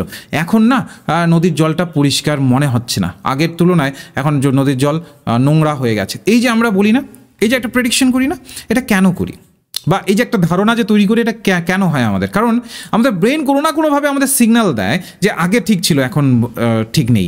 এই যে ধারণাটা, এটা হচ্ছে অল্টারনেট হাইপোথিসিস। এই সেম উদাহরণ যদি আমি নাল হাইপোথিসিসের ক্ষেত্রে দিতাম, নাল হাইপোথিসিস কি বলতো যে কোনোটার সাথে কোনোটার সম্পর্ক নেই। অর্থাৎ ওই তোমার প্রথম নদীর জল ভালো আর এখন খারাপ, তোমার ওই বক্তব্যের মধ্যে কোনোটার সাথে কোনোটার সম্পর্ক নেই। যদি তুমি সম্পর্ক থাকে ওটাকে প্রমাণ করে দেখাও। তো এই দুটো কিন্তু আমাদের কিন্তু সবসময় সেই প্রমাণ করে দেখানোর যে প্রক্রিয়া, সেটা কিন্তু কাজ করে। যেটা তোমাদের আমি পড়ালাম সেটাই এখানে দুটোর মধ্যে আমি ভাগ করে দিয়েছি। এবার এই নাল হাইপোথিসিস এবং অল্টারনেট হাইপোথিসিসের ভিত্তিতে না আমাদের কিছু ভুল ভ্রান্তি হয় এবং যার ফলে নিয়ে আসে এরর। যারা এবার কারা কারা নেট পরীক্ষা দিয়েছো একটু হাত তোলো। নেট পরীক্ষা কারা কারা দিয়েছো হাত তোলো। এবার হয়তো বা এই এররটার সাথে তোমরা, জানি না শিফটটা আমি দেখিনি, কোন শিফটে যেন এটা এসেছিলো, এই এররটা এসেছিলো। আশা করি তোমরা এই জায়গাটাকে লক্ষ্য করেছিলে যে এরর নিয়ে এখন কিন্তু ইদানিং এক তুলনামূলকভাবে প্রশ্ন করছে। এবার এরর দু ধরনের। এরর মানে কি? কোনো একটা ভুল। এরর সাধারণত দু ধরনের হয়। কি? একটা দেখবে টাইপ 1 এরর পাবে, আরেকটা তুমি এরর পাবে যেটাকে বলি আমরা টাইপ 2 এরর। দু ধরনের এরর তৈরি হয় এই নাল হাইপোথিসিস বা অল্টারনেটের ভিত্তিতে, টাইপ 1 এরর আর টাইপ 2 এরর। যেটা টাইপ 1 এরর সেটা কিভাবে হয় বলেছে, type 1 error appears when the null hypothesis of the experiment is true but still it is rejected। বলেছে যে নাল হাইপোথিসিস ট্রু ছিল কিন্তু ভুলবশত এক্সপেরিমেন্ট করতে গিয়ে ভুলবশত আমি ওটাকে নাল হাইপোথিসিসটাকে রিজেক্ট করে ফেলেছি। এটা আমাদের এই যে ভুলটা, এটাকে বলি টাইপ 1 এরর। এটা অনেক কারণে হতে পারে, ঠিক আছে? তো এই ভুলটা আমরা অনেক কারণে করতে পারি। এটাকে কি বলে? Type 1 error. যে যখন কোনো একটা এক্সপেরিমেন্ট হচ্ছে, ওই এক্সপেরিমেন্টটাতে নাল হাইপোথিসিসটা ট্রু বেরিয়েছিল, সত্য বেরিয়েছিল, সঠিক বেরিয়েছিল, কিন্তু আমি মানে যে কোনোই হোক, পাকামোবশত হোক বা অতিরিক্ত আমি সব জানতা হয়ে গিয়ে আমি মূলত কোনো রকম গুরুত্ব না দিয়ে আমি রিজেক্ট করে ফেলেছি। তো এই ধরনের ভুল যখন হয় তো সেটা হয়ে যাবে টাইপ 1 এরর। বলেছে it is stating something which is not present. বলেছে এটা আমরা সেইটাকে গুরুত্ব দিই যেটা কিনা প্রেজেন্টই নেই। এটাকে বলা ফলস হিট। আমাদের দ্বারায় ফলস হিট হয়ে গেছে। এই টাইপ 1 এররকে ওর জন্য কিন্তু ফলস পজিটিভও বলা হয়, আরেক নামে ফলস পজিটিভ হিসেবে ডাকা হয়। It is represented by Greek letter alpha. এই যে যখন দেখবে এই চিহ্নটা দেওয়া থাকবে তখন মাথায় রাখবে সেটা টাইপ 1 এররকে শো করাচ্ছে। অ্যালফা দিয়ে কিন্তু আমরা মূলত টাইপ 1 এররকে কিন্তু শো করাই। ওকে, এবার টাইপ 2 এরর কখন হবে বলেছে, type 2 error appears when the null hypothesis is false but mistakenly fail to refuse it। Null hypothesis false ছিল কিন্তু আমরা ভুলবশত ওটাকে রিফিউজ করতে ভুলে গেছি, মানে একসেপ্ট করে নিয়েছি। যে নাল হাইপোথিসিস ভুল ছিল তবু আমরা ওটাকে অ্যাকসেপ্ট করে নিয়েছি, এই ভিত্তিতে তখন কিন্তু টাইপ 2 এরর হয়। টাইপ 1 এরর কখন হয়? যখন নাল হাইপোথিসিস সঠিক ছিল কিন্তু ভুলবশত ওটাকে রিজেক্ট করে দিয়েছি, তখন টাইপ 1 এরর। টাইপ 2 এরর কখন হচ্ছে? নাল হাইপোথিসিসই ভুল ছিল কিন্তু ওটাকে আমরা মূলত মিস্টেকেনলি অ্যাকসেপ্ট করে নিয়েছি বা রিফিউজ করতে ভুলে গেছি বা ফেল টু রিফিউজ হয়ে গেছে। তো এই জায়গাতে তখন তৈরি হয় হচ্ছে আমাদের টাইপ 2 এরর। এই টাইপ 2 এররে যেটা হয়, এটাতে আমরা মূলত যেটা প্রেজেন্ট আছে ওটাকে হয়তো বা ধরতে পারি না বা মিস করে ফেলি কিছু একটা, এর জন্য হয়। এটাকে আমরা ফলস নেগেটিভ বলি। টাইপ 1 এররকে কিন্তু ফলস পজিটিভ বলতাম, ঠিক আছে? তো আর টাইপ 2 এররকে কিন্তু আমরা ফলস নেগেটিভ বলি, ঠিক আছে? তো এখানে আমরা এমন একটা ভুল করে বসি যেখানে কিনা ওটা নেগেটিভিটির দিকে নিয়ে যায়। এবার এইটা যেহেতু টাইপ 1 এররকে অ্যালফা দিয়ে ডিনোট করা হয়েছে, এটা দিয়ে বিটা দিয়ে এটাকে ডিনোট করা হয়, ঠিক আছে? তো মাথায় রাখবে টাইপ 1 এররকে যেটা দিয়ে ডিনোট করি, মানে যেটা দিয়ে চিহ্নিত করি, সেটা হচ্ছে অ্যালফা, আর টাইপ 2 এররকে যেটা দিয়ে চিহ্নিত করি সেটা হচ্ছে বিটা। ওকে, দুটোর পাশাপাশি, এর জন্য দেখবে আমি দুটোকে পাশাপাশি একটু তোমাদের রেখেছি যেন সহজে আইডেন্টিফাই করতে পারো। তাহলে টাইপ 1 এরর কি? এটা আমাদের রিজেক্টিং কি করে ফেলি, আমরা নাল হাইপোথিসিসকে রিজেক্ট করে ফেলি যখন কিনা এটা সত্য ছিল বা ঠিক ছিল, তখন রিজেক্ট করি, তখন টাইপ 1 এরর হয়। এটাকে আমরা ফলস পজিটিভ বলি। টাইপ 2 এরর কখন হয়? Null hypothesis accepted when it is not true. Null হাইপোথিসিসকে আমরা অ্যাকসেপ্ট করে ফেলেছি যখন কিনা এটা সঠিক নয়। এই টাইপ 2 এরর, এটাকে আমরা ফলস নেগেটিভ বলি। ঠিক আছে? তো it is false rejection of true hypothesis. Type 1 এররে ফলসলি আমরা রিজেক্ট করে ফেলি, ট্রু হাইপোথিসিস ছিল ওটাকে আমরা রিজেক্ট করে ফেলি ভুলবশত। আর টাইপ 2 এররে it is a false acceptance of incorrect hypothesis. Incorrect হাইপোথিসিসকে আমরা মূলত অ্যাকসেপ্ট করে ফেলি, এই জায়গাটা থাকে। Type 1 error is denoted by alpha. Type 1 এররকে আমরা কি করি, ডিনোট করি কি, অ্যালফা দিয়ে। আর টাইপ 2 এরর যেটা আমরা ডিনোট করি এটাকে বিটা দিয়ে। বলছি the probability of type 1 error is equal to the level of error. Probability কী থাকে টাইপ 1 এররের, মূলত একটা লেভেল অফ এরর হওয়ার একটা সম্ভাবনা থাকে টাইপ 1 এররের মধ্যে। অন্যদিকে টাইপ 2 এররের মধ্যে আমরা কি দেখি, হয়তোবা আমাদের টেস্ট করতে ভুল হয়েছে, টেস্টের ক্ষেত্রে আমরা হয়তোবা কিছু একটা গজামিল করবার চেষ্টা করেছি, তো অনেকভাবে এটা এরর আসতে পারে। টাইপ 1 এরর লাক বা চান্স, ব্যাড লাক ছিল তোমার একমাত্র, মানে ওই জন্যই এরকম হয়েছে, বা বাই চান্স তোমার ভুল হয়ে গেছে, তো সেই ক্ষেত্রে টাইপ 1 এরর হয়। আর টাইপ 2 এরর হয় it is caused by a smaller sample size, যে তুমি ভুলবশত কী করেছো, যতটা স্যাম্পল সাইজ রিকোয়ারমেন্ট রয়েছে, আমরা পড়বো আমাদের বিভিন্ন ধরনের প্রেক্ষিতে বিভিন্ন ধরনের স্যাম্পল সাইজের রিকোয়ারমেন্ট থাকে, ওই স্যাম্পল সাইজ রিকোয়ারমেন্টটাকে ফুলফিল করতে পারিনি। স্যাম্পল সাইজ দিয়ে দেখবে পরীক্ষায় প্রশ্ন আসে, স্যাম্পল সাইজগুলো নিয়ে কিন্তু পরীক্ষায় প্রশ্ন আসে, পপুলেশন সাইজ, স্যাম্পল সাইজ, এগুলোকে নিয়ে। ফাইনাইট পপুলেশন, ইনফাইনাইট পপুলেশন, কোনটাকে আমরা মূলত স্যাম্পল ইউনিট বলি, কোনটাকে আমরা পপুলেশন ইউনিট বলি, এই ধরনের টার্মগুলো ইউজ করে কিন্তু পরীক্ষায় প্রশ্ন আসে। তো এই জায়গাতে এই যে স্যাম্পল সাইজটা হয়তো বা কোনো কারণে আমরা ঠিকঠাকভাবে সিলেক্ট করতে পারিনি, ভালো টেস্ট অ্যারেঞ্জ করতে পারিনি, তো এই জায়গাগুলোতে টাইপ 2 এরর হয়। টাইপ 1 এররকে আমরা ফলস হিট বলি, আর টাইপ 2 এররকে একটা মিস বলি, যে আমাদের দ্বারা কিছু মিস হয়ে আছে। ঠিক আছে? তো টাইপ 1 এরর হচ্ছে রিজেক্টিং এ নাল হাইপোথিসিস, আর টাইপ 2 এরর হচ্ছে রিজেক্টিং এ অল্টারনেট হাইপোথিসিস। আমরা ভুলবশত অল্টারনেট বা নালকে এখানে মূলত রিজেক্ট করে ফেলি। এইটুকু আমি পড়ালাম। এবার দেখি এই যে প্রিভিয়াস ইয়ারের কোশ্চেন যেগুলো এসেছে, দেখি তোমরা এগুলোকে পারো কিনা, তাহলেই তোমরা বুঝতে পারবে যে এই ক্লাসটা তোমার উপযোগী হলো কিনা। বলেছে what is the null hypothesis. Null hypothesis exactly কি, দেখো তো আমি এখানে 4টে অপশন দিয়েছি, কোনটা তোমার মনে হচ্ছে যে হ্যাঁ এটাই হচ্ছে নাল হাইপোথিসিস, যতটুকু আমি পড়ালাম ওই ভিত্তিতে একটুখানি বিচার বিবেচনা করে করবার চেষ্টা করো তো।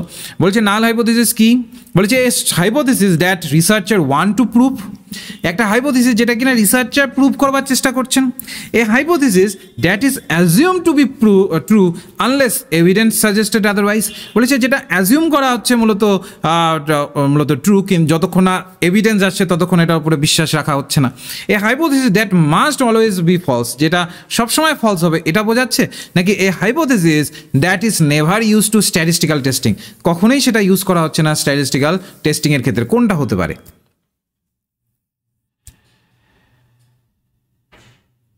কোনটা হতে পারে দেখো। তাহলে আমি নাল হাইপোথিসিসটা যেটা তোমাদের বোঝালাম সেই অনুসারে করো। কি বোঝালাম? যে নাল হাইপোথিসিসকে কিন্তু সবসময় এটাই অ্যাজিউম করা হয় যে কোনোটার সাথে কোনোটার সম্পর্ক নেই, এটা অ্যাজিউম করে মূলত কি করা হয়, এভিডেন্স কালেক্ট করবার উপর গুরুত্ব দেওয়া হয়, যে প্রমাণ করলে বিশ্বাস করব, না হলে বিশ্বাস করবো না। তাহলে কোনটা হচ্ছে? তাহলে বি নম্বরটা কিন্তু আমাদের সঠিক অ্যান্সার হচ্ছে। শুধুমাত্র নাল হাইপোথিসিস বলে এটাই বলে দেওয়া হয় না যে হাইপোথিসিস যে সবসময় রিসার্চার ওয়ান টু প্রুভ ওটাকেই প্রুভ করবে, সবসময় কিন্তু এটা ধরা হয় অ্যাজিউম টু বি ট্রু, যে কোনোটার সাথে সম্পর্ক নেই এটা অ্যাজিউম করা হয় এবং সাজেস্ট করা হয় এটার বেসিসে এভিডেন্স কালেক্ট করে ওটাকে প্রুভ করতে। ঠিক আছে? তো তো এটা কিন্তু মাথায় রাখবে, এই টেকনিক্যাল জায়গাগুলোকে কিন্তু ধরতে হবে, আর এটা ক্লাস করলেই কিন্তু ধরতে পারবে, শুধু বইপত্র নোটপত্র পড়ে কিন্তু এই জায়গাগুলো তৈরি হবে না। এবার দেখো why it is call null hypothesis, কেন এটাকে নাল হাইপোথিসিস বলে? দেখো তো কোনটা উত্তর হতে পারে। আমরা যে বলি নাল হাইপোথিসিস, কেন এটাকে নাল হাইপোথিসিস বলছে, কেন এটাকে জাস্ট আমরা নাল বলছি, নাল হাইপোথিসিসের ভিত্তিতে কেন এটাকে ধরা হচ্ছে, বলো দেখি কোনটা হতে পারে, কোনটা হতে পারে? সবাই অ্যান্সার দাও, যারা যারা ক্লাসটিকে করলে একদম এখানে সবাই অ্যান্সার দিচ্ছ, একদম চেষ্টা করো সবাই। পড়ালাম তো, আজকেই পড়ালাম, আর এইগুলো সব প্রিভিয়াস ইয়ারের কোশ্চেন। ঠিক আছে? তো প্রিভিয়াস ইয়ারের কোশ্চেন সব, যেমন এটা যত সম্ভব 2020 দিকে যত সম্ভব এসেছিল। একদম, because researcher want to nullify it, রিসার্চারকে নালিফাই করতে হয়, প্রমাণ করতে হয় যে না এটা সঠিক নয়, যেটা বলা হচ্ছে ওটা সঠিক নয়, তোমার অল্টারনেট যেটা থট আছে সেটাকে প্রমাণ করে তোমাকে দেখাতে হবে। একদম ঠিক ধরেছ, খুব ভালো লাগলো। এরপরে দেখো what is the purpose of hypothesis testing. Hypothesis টেস্টিংয়ের এই যে আমরা যে এই যে হাইপোথিসিস টেস্টিং করি, এই যে আমাদের নাল অল্টারনেট এগুলো নিয়ে খেলতে হয়, হ্যাঁ, এটা কেন দরকার পড়ে বলো তো? কেন আমরা হাইপোথিসিসটাকে টেস্ট করবার চেষ্টা করি বলো তো দেখি?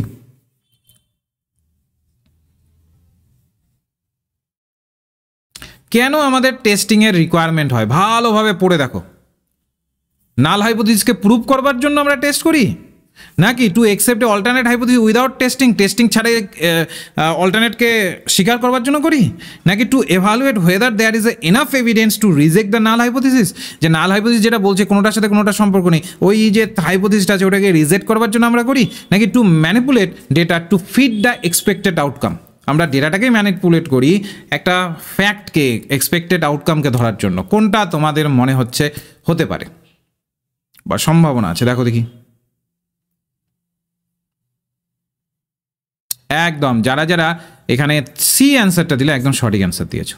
Two evaluate whether there is enough evidence to reject the null hypothesis. কারণ আমি আগেও তোমাদের বলেছি, শুরু থেকে যারা ক্লাস করছো নিশ্চয়ই জানো যে নাল হাইপোথিসিসকে সবসময় রিজেক্ট করতে হয়। মানে সবসময় বলতে তুমি ওটাকে রিজেক্ট করবার জন্যই মূলত প্রমাণ করে দেখানোর চেষ্টা করো। কারণ নাল হাইপোথিসিস তো সবসময় বলবে যে কোনোটার সাথে কোনোটা সম্পর্ক নেই, তোমাকে প্রমাণ করে দেখাতে হবে যে সম্পর্ক আছে, তাহলে কি নাল হাইপোথিসিসকে তোমাকে রিজেক্ট করতে হচ্ছে। এবার এই রিজেক্ট করবার জন্য তোমাকে তো কারণ দরকার, ওর জন্যই তো আমরা এভিডেন্সটাকে কালেক্ট করি, তাই না?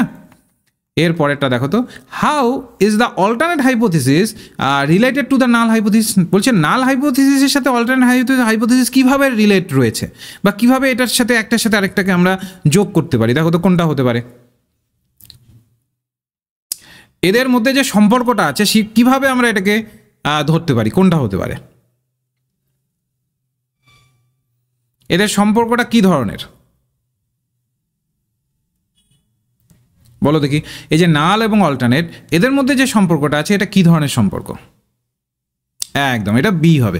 ইট কন্ট্রাডিক্টস দ্য নাল হাইপোথিসিস। বলছে একদম অল্টারনেট হাইপোথিসিস হচ্ছে নাল হাইপোথিসিসের টোটাল বিপরীতমুখী, ঠিক আছে তো, কোনো সম্পর্ক নেই।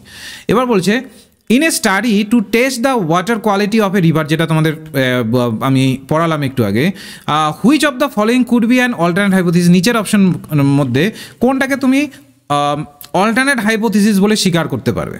ওই যে ওয়াটারের কোয়ালিটি, ওই যে বললাম না তুমি চাকরি করতে গেছো, তো এই জায়গাটাতে তুমি দেখছো, তো এটা তুমি কিভাবে দেখছো? আচ্ছা, এখানে মহিরুদ্দিন বলছে স্ক্রিন দেখতে পাচ্ছি না, কারণ তাহলে তোমার নেটওয়ার্ক ঠিক নেই।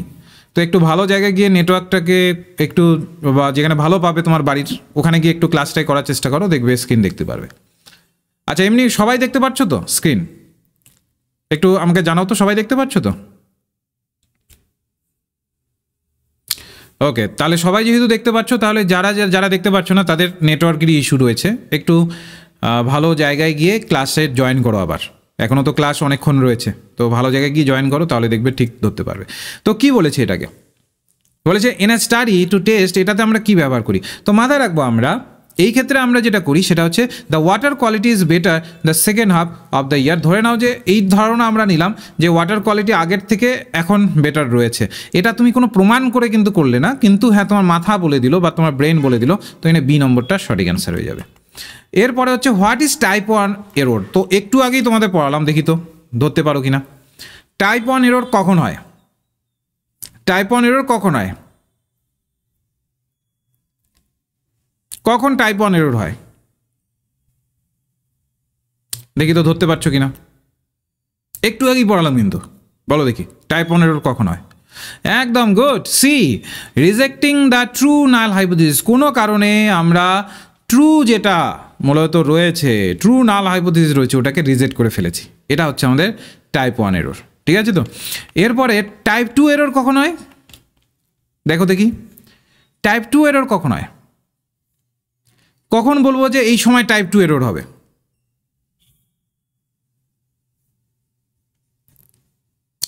একদম, এটাও কিন্তু বি হবে। এটাতে কি করি আমরা?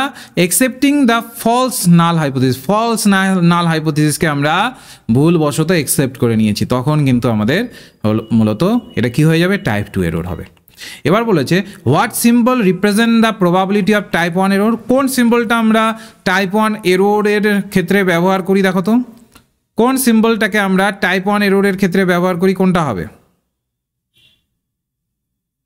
বলো দেখি কোন সিম্বলটাকে আমরা টাইপ 1 এররের ক্ষেত্রে ব্যবহার করি? একদম অ্যালফাকে আমরা টাইপ 1 এররের ক্ষেত্রে ব্যবহার করি।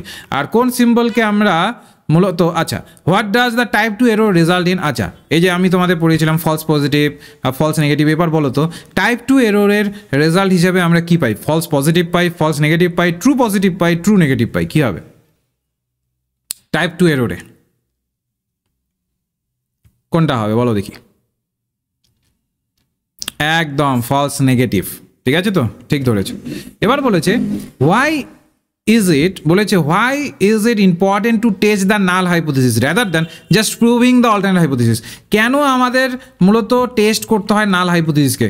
কেন আমরা জাস্ট ওই অল্টারনেটটাকেই প্রমাণ করে ছেড়ে দিই না? কেন আমাদের একদম সঠিকটা প্রমাণ করে দেখাতে হয়? ভালোভাবে বুঝে অ্যান্সার দাও। কেন নাল হাইপোথিসিসকে আমাদের মূলত প্রুভ করতে হয়?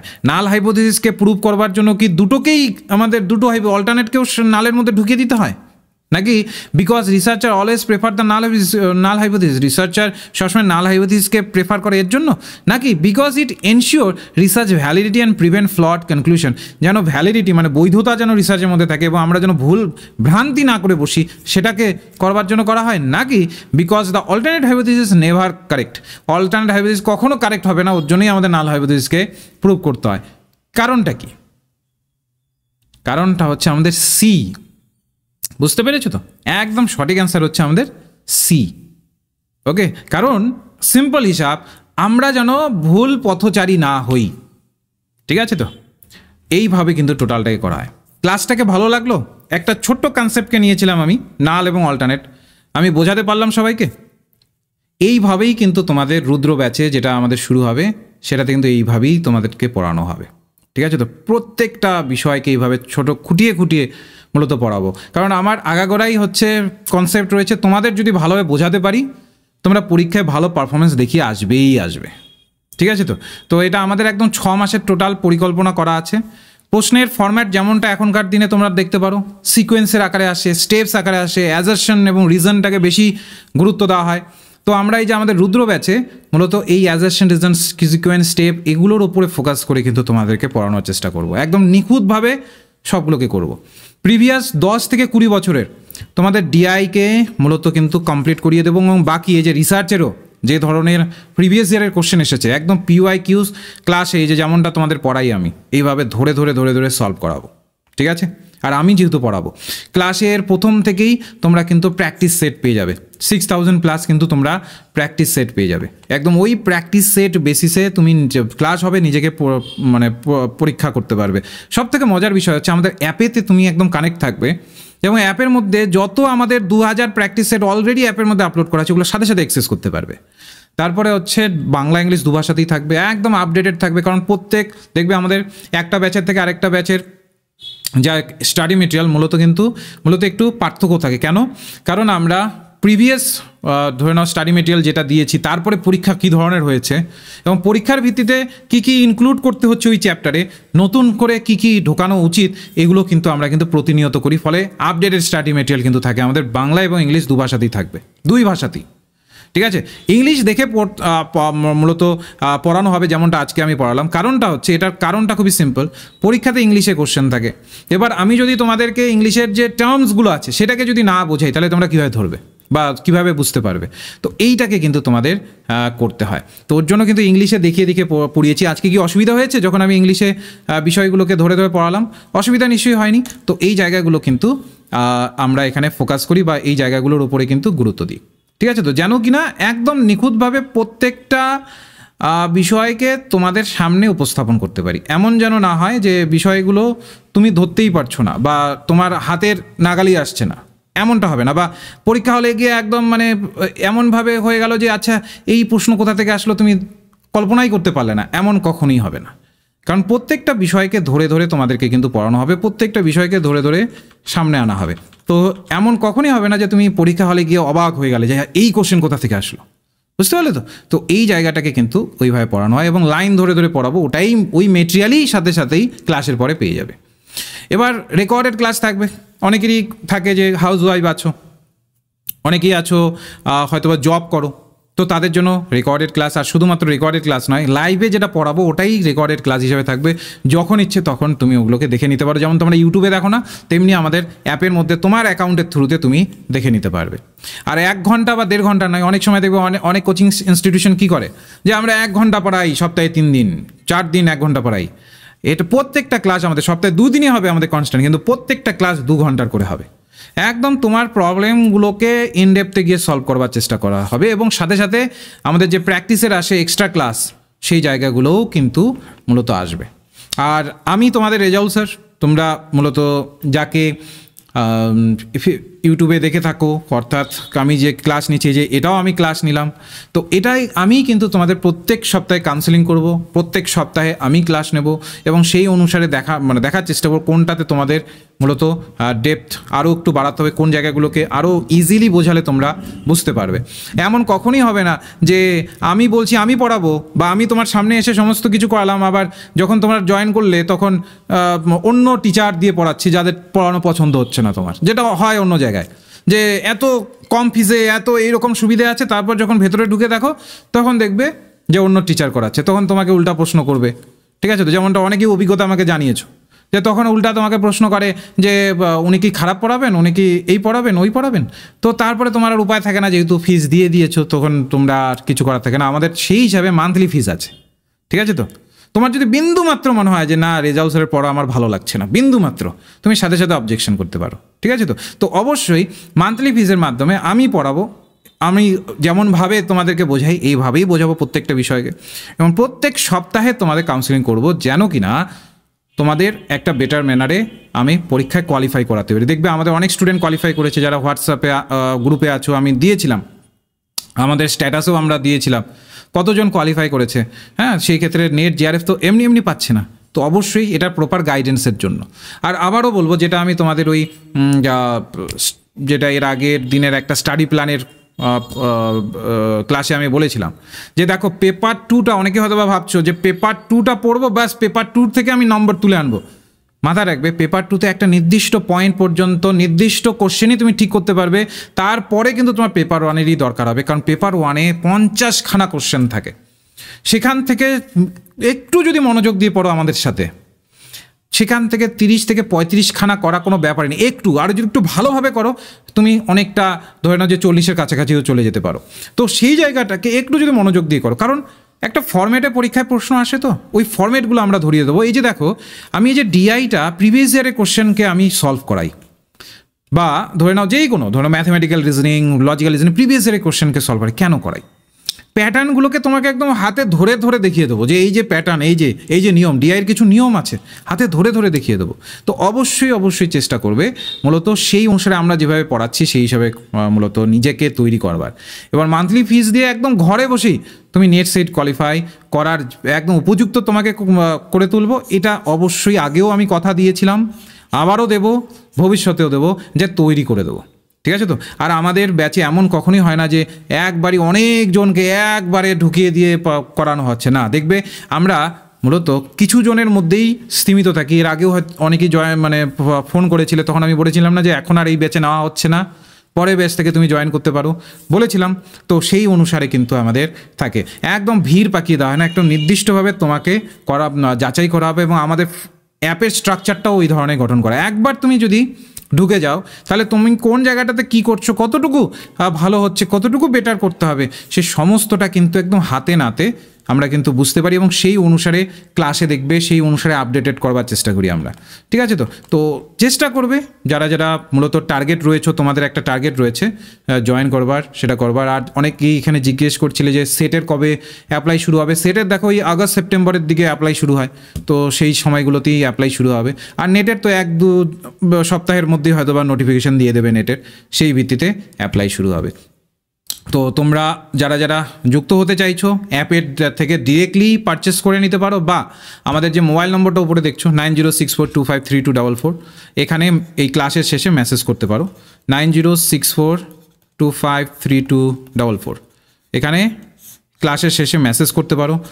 তোমার যদি এক্সট্রা কোনো কনফিউশন থাকে স্ট্রাকচার, ফি স্ট্রাকচার রিলেটেড বা কোর্স রিলেটেড যে কীভাবে পড়ানো হবে, তুমি মেসেজ করতে পারো। আমি ভয়েস মেসেজে তোমার সমস্ত প্রশ্নের উত্তর দিয়ে দেবো এবং এখানে যুক্ত হয়ে কিন্তু যোগাযোগ করবে। ও আরেকটা কথা বলি, তোমরা কিন্তু ভুল জায়গায় কিন্তু অনেক সময় কল করে বসো আমার নম্বর ভেবে, যেহেতু তোমাদের মোবাইল নম্বরে সবার নম্বর মোটামুটি থাকে, তো ভুল জায়গায় কিন্তু করো, তারপর ওখানে পে করে তারপর আমাকে স্ক্রিনশট পাঠাও।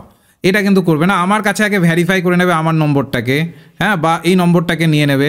হ্যাঁ, যেমন এর আগের বার যেমন হয়েছিল, একজন অন্য জায়গায় পে করে ভেবেছে ওটা আমার নম্বর, ওখানে পে করে ওটার স্ক্রিনশট পাঠিয়ে আমাকে বলেছে যে স্যার আমাকে ক্লাসে জয়েন করিয়ে নিন। তো মাথায় রাখবে, পে করার আগে অবশ্যই অ্যাপ থেকে করলে কোনো প্রবলেম নেই, যেটা আমাদেরই অ্যাপ, ওখান থেকে করলে প্রবলেম, কিন্তু নম্বরে যখন করবে ওই যে ফোনপে, গুগল পে, এগুলোর থ্রুতে অবশ্যই আমাকে আগে হোয়াটসঅ্যাপ করবে, তারপরে তোমাদের কাছে রিকোয়েস্ট, তারপরে তোমরা কিন্তু পেড দিকে যাবে। কারণ এই ভুলভ্রান্তিগুলো কিন্তু অনেক হচ্ছে, কারণ তোমরা বেশিরভাগ ক্ষেত্রে দেখেছি ওই নেট সেট স্যার বলে লিখে সেভ করে রাখো, আর যেহেতু কোচিংয়ের নামগুলো ওই একই রকম, আমারটা যেমন বিএসজি, আমাদেরটা যেমন বিএসজি, তো অনেক সময় অনেক কোচিং, তো সেই ক্ষেত্রে তোমাদের গুলিয়ে ফেলো। তো একটুখানি অবশ্যই আগে মেসেজ করে নেবে আমাকে, রিকোয়েস্ট থাকলো মেসেজ করে নিয়ে তারপরে কিন্তু তোমরা পে করবে, আগেই কিন্তু করবে না। ওকে, তো এটাকে কিন্তু একটু কনসিডার করবে। ঠিক আছে, তাহলে নেক্সট ক্লাস আমাদের পরশুদিনই ক্লাস শুরু হচ্ছে।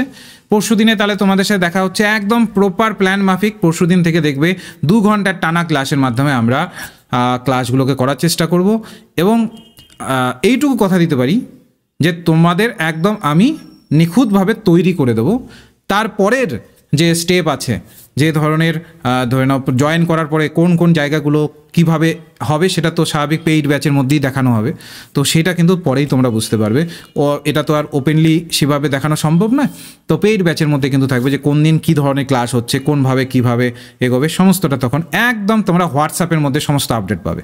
আমাদের কোনো রকমভাবে এরকম থাকে না যে অন্য জায়গায় আপডেট দেওয়া হয় তোমাকে গিয়ে দেখতে হবে, না, হোয়াটসঅ্যাপের মধ্যে থাকে। আর একটা কথা বলি, কোনো আমাদের ফিজের মধ্যে অনেকে জিজ্ঞেস করেছিল যে স্যার আপনাদের ফিজের মধ্যে জিএসটি ইনক্লুডেড কিনা, কোনো জিএসটি নেই, ঠিক আছে, তো কোনো জিএসটি ইনক্লুডেড নেই।